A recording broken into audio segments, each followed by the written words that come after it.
Breaking news చూస్తున్నారు. కాంగ్రెస్ కు రాజీనామాపై తేల్చేశారు జీవన్ రెడ్డి. ఇక మాటలు లేవు, మాట్లాడుకోవటాలు లేవు అంటున్నారు జీవన్ రెడ్డి. నిన్న కూడా సినిమాటిక్ డైలాగులతోని ఆయన కాన్వర్సేషన్ స్టార్ట్ అయింది. కాంగ్రెస్ కు షాక్ ఇస్తూ లేఖ విడుదల చేశారు ఆయన.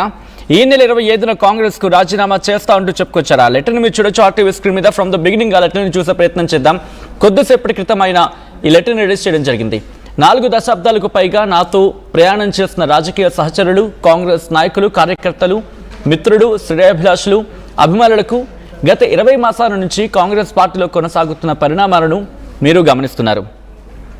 ఈ పరిస్థితుల్లో ఇంకనూ అవమానాలకు గురవుతూ మానసిక క్షోభతో కాంగ్రెస్ పార్టీలో కొనసాగడం సాధ్యం కాని పరిస్థితుల్లో 25/3/2026 రోజున భవిష్యత్ ప్రణాళిక కోసం జగిత్యాల పట్టణం గొల్లపల్లి రోడ్ బండారి గార్డెన్స్లో ఉదయం 10 గంటలకు ఏర్పాటు చేసిన సమావేశంలో పాల్గొని మీ సలహాలు సూచనలతో నా భవిష్యత్ రాజకీయ ప్రస్థానంలో మీ తోడు అండదండలతో నాకు మానసిక స్థైర్యం కలిగిస్తూ మార్గదర్శకం కాగలరని మనవి అంటూ కూడా సదా మీ తోడు కోరే జీవన్ రెడ్డి అంటూ కూడా ఆయన కంక్లూడ్ చేశారు.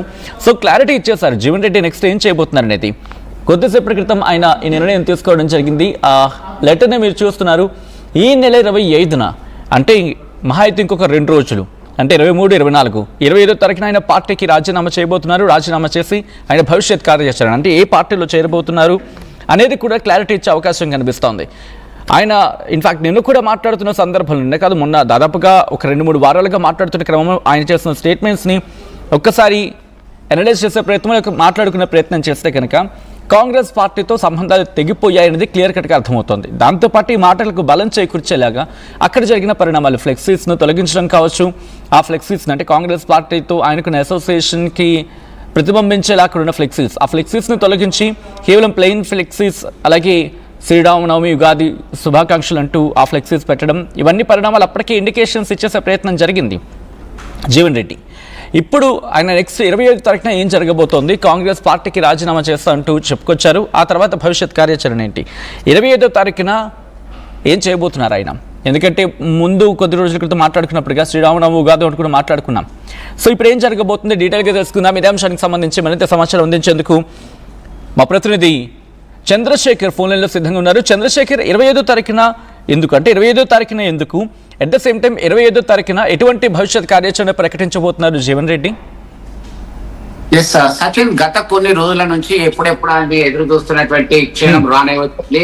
కొద్దిసేపటి క్రితమే మీడియా సమావేశం ఏర్పాటు చేసి తన యొక్క నిర్ణయాన్ని లేఖ ద్వారా విడుదల చేయడం జరిగింది. నేను కాంగ్రెస్ పార్టీలో ఇమడలేకపోతున్నాను పదే చెప్పాను. గత 40 సంవత్సరాలకు పైగా నాతో ఉన్నటువంటి అభిమానులు, రాజకీయ సహచరులు, కార్యకర్తలు అందరికీ పేరు పేరున కృతజ్ఞతలు. నాకు సహకరించినందుకు మీరు ఇక ముందు సైతం సహకరించాల్సిందిగా లేఖలో స్పష్టంగా పేర్కొనడం జరిగింది. ఈ నెల 25వ తేదీన రాజకీయ భవిష్యత్ నిర్మాణం కోసం మీ సలహాలు సూచనలు ఇవ్వడానికి జగిత్యాలలో ఉన్నటువంటి బండారి గార్డెన్స్ అనేటువంటి ఫంక్షన్ హాల్లో ఉదయం 10 గంటలకు రావాల్సిందిగా విజ్ఞప్తి చేస్తూ ఆయన లేఖ విడుదల చేయడం జరిగింది. రాజీనామా ఖచ్చితంగా చేస్తాడు. దీన్ని బట్టి మనం పదే ఆర్టీవీ ముందు నుంచి చెప్తున్నాం, అందరికన్నా ముందుగానే చెప్పాము. ఈ నెల 25న ముహూర్తం ఫిక్స్ అని చెప్పేసి వేద పండితులు నిర్ణయించారా లేదా ఏదైనా కారణమా తెలియదు, కానీ ఈ నెల 25వ తేదీన పక్కగా రాజీనామా చేసి భవిష్యత్ కార్యాచరణ ప్రకటిస్తారు. అందరి యొక్క అభిప్రాయాలని స్వీకరిస్తారు. ఎలా ఉంటే బాగుంటది. ఇప్పటికే మనకు అందుతున్నటువంటి సమాచారం మేరకి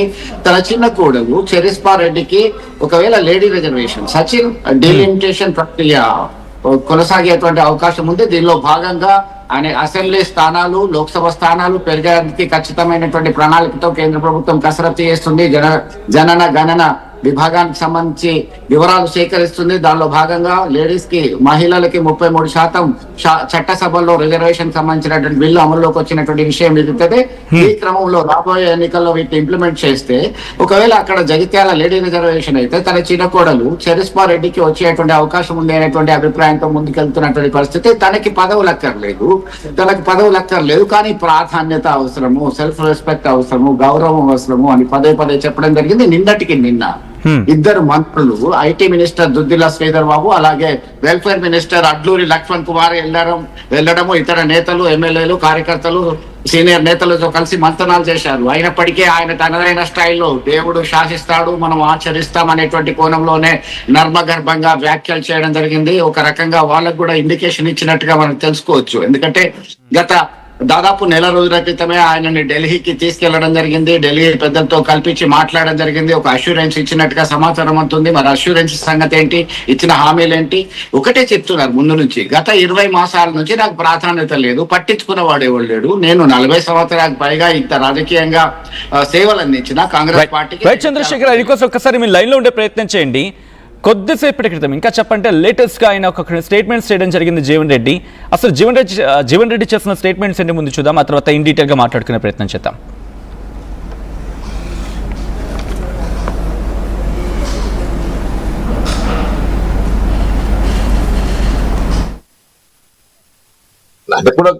నాకు కూడా బాధతో ఉండి మాట్లాడే వారు కూడా బాధతో ఉంటారు.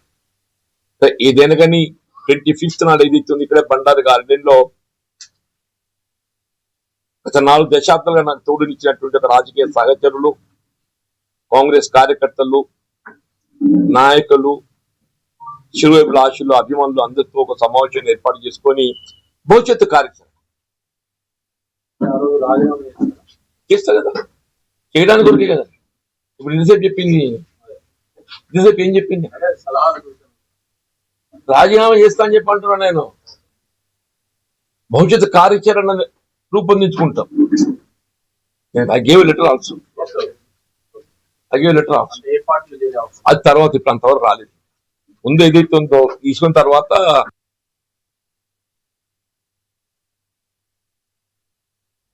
రైట్, అది రాజీనామా చేస్తాను, భవిష్యత్ కార్యాచరణ ప్రకటిస్తాను, ముందు చూద్దాం మిగతా అన్నింటి కూడా క్లారిటీ ఇచ్చే ప్రయత్నం చేశాను. ఒకసారి చంద్రశేఖర్ దగ్గరికి వెళ్ళే ప్రయత్నం చేస్తున్నాను. చంద్రశేఖర్, నిన్న మీరు అన్నట్టుగా దుద్దిల్ల శ్రీధరబాబుతో పాటు అంటే మిగిలిన మంత్రులు కూడా వెళ్ళారు, మాట్లాడుతూ ఉన్నారు, ఆయనతో ఫోన్లో మాట్లాడుతున్న అంటే ఫోన్లో కూడా కాన్వర్సేషన్ జరుగుతుంది అనేది వినిపిస్తున్నమాట. సో ఇప్పుడు ఏమైనా ఆఫర్ ఇచ్చే ప్రయత్నం లేకపోతే కన్విన్స్ చేసే ప్రయత్నం ఏమైనా జరిగిందా? ఆ రోజు 25th చర్చించడానికి కారణం ఏంటంటే పార్టీ ప్రకటించబోతున్నారా లేకపోతే కాంగ్రెస్ పార్టీతో ఇక తెగదింపులు క్లియర్గా కనిపిస్తోంది. బట్ నా క్వశ్చన్ ఏంటంటే ఇక్కడ ఎటువంటి ఆయనకి కన్ఫర్మేషన్ వచ్చింది, లేకపోతే బీఆర్ఎస్ నుంచి కావచ్చు లేకపోతే బీజేపీ నుంచి ఏమైనా ఆఫర్స్ రావడం జరిగిందా? మాక్సిమం బీఆర్ఎస్ అనే మాట వినిపిస్తోంది. ఎస్, ఖచ్చితంగా సచిన్, ఇటీవల కాలంలో జోరుగా చర్చలు జరుగుతున్నాయి. కేటీఆర్ తో మంతనాలు జరిగాయి, చంద్రశేఖర్ రావు కేసీఆర్ తో సైతం మాట్లాడడం జరిగింది అనేటువంటి సమాచారం ఉంటుంది. దీని మీద ఇంకా జీవన్ రెడ్డి తనదైన స్టైల్లో క్లారిటీ ఇవ్వలేదు. చూద్దాం బాబు, ఇప్పుడే చెప్తాను అనేటువంటి స్టైల్లో ఆయన మాట్లాడుతున్నారు. అయితే పక్కగా కేటీఆర్, హరీష్ లు జీవన్ రెడ్డి ఇంటికి వచ్చేటువంటి అవకాశం ఉంది 25 తర్వాత. ముందుగా ఉన్న పార్టీకి రాజీనామా చేసిన తర్వాత మన పార్టీలోకి ఆహ్వానిద్దాం అనేటువంటి, ఇన్వైట్ చేద్దాం అనేటువంటి ఆలోచనతోని ధోరణితో ఉన్నటువంటి పరిస్థితి ఉంది. తగిన ప్రాధాన్యత ఇస్తాము, సెక్రటరీ జనరల్ పోస్ట్ ఇద్దాము అనేటువంటి కోణంలో ఆలోచన ఒకటి. రెండవది, ఇంతకుముందు మనం మాట్లాడుకున్నట్టుగా 33% రిజర్వేషన్ వచ్చినటువంటి క్రమంలో చిన్న కోడలు చెరెస్వార్ రెడ్డికి జగిత్యాల ఎమ్మెల్యే టికెట్ కూడా ఇచ్చేటువంటి అవకాశాలు కనబడుతున్నాయి. దీనిలో భాగంగా అత్యంత గౌరవము, ప్రాధాన్యత, మీ సెల్ఫ్ రెస్పెక్ట్ కి, మీ గౌరవానికి భంగం కలగకుండా చూసేటువంటి పూచి మాది అనేటువంటి అష్యూరెన్స్ వచ్చినటువంటి క్రమంలోనే బీఆర్ఎస్ వైపు కు ఆయన అడుగులు వేసేటువంటి ప్రయత్నం చేస్తున్నారు. మనం గతంలో సైతం మాట్లాడుకున్నాం, ఏప్రిల్ 5వ తేదీన ముహూర్తం ఫిక్స్ చేసుకున్నట్టుగా పక్కా సమాచారం అంటుంది. దీనిలో భాగంగానే ముందుగా 25వ తేదీ అన్నాం మనం. 25వ తేదీన సమావేశం ఏర్పాటు చేసుకున్నారు. ఆత్మీయులతో అందరితో కలిసి మాట్లాడి మంతనాలు జరుపుతారు. ఇదంతా కూడా ఒక ప్రక్రియలో భాగంగా ఒక ప్రాసెస్ ఫాలో అవుతున్నారు జీవన్ రెడ్డి. రాజకీయంగా నా అడుగులు ఎటువైపు బాగుంటుంది అనేటువంటి కోణంలో అత్యధిక ప్రజలు, కార్యకర్తలు, అభిమానుల యొక్క ఆశీస్సులు మాకు కావాలి, మీ యొక్క ఆలోచనలు, మీ యొక్క మార్గదర్శకం నాకు కావాలి అనేటువంటి కోణంతోనే ఆయన విజ్ఞప్తి చేస్తూ లెటర్ విడుదల చేయడం జరిగింది. దానిలో భాగంగానే ఈ నెల 25న ఒక డెసిషన్ తీసుకుంటారు, రిజైన్ చేస్తారు. ముందుగా రిజైన్ చేసిన తర్వాత బీఆర్ఎస్ వైపు కి అత్యధికంగా అడుగులు వేసేటువంటి అవకాశాలు కనబడుతున్నాయి. భారతీయ జనతా పార్టీ అయితే 2 ప్రధానమైనటువంటి అంశాలు ఇక్కడ కనబడుతున్నాయి. కాంగ్రెస్ పార్టీ ఒక జాతీయ పార్టీలో ఇన్ని సంవత్సరాలు, 43 సంవత్సరాల పైగా సేవలు అందించాను, అయినా ఒకసారి ఓడిపోయాను.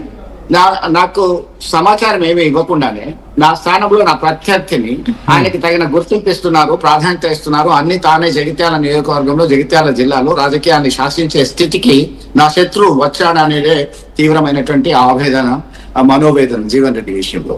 దీనిలో భాగంగా ఇలాంటి ఇష్యూస్ నేను ఎవరికైనా చెప్పాలంటే ఢిల్లీ పెద్దలు దొరకరు, ఇక్కడ వాళ్ళకి చెప్పేటువంటి స్థాయిలో వాళ్ళు లేరు.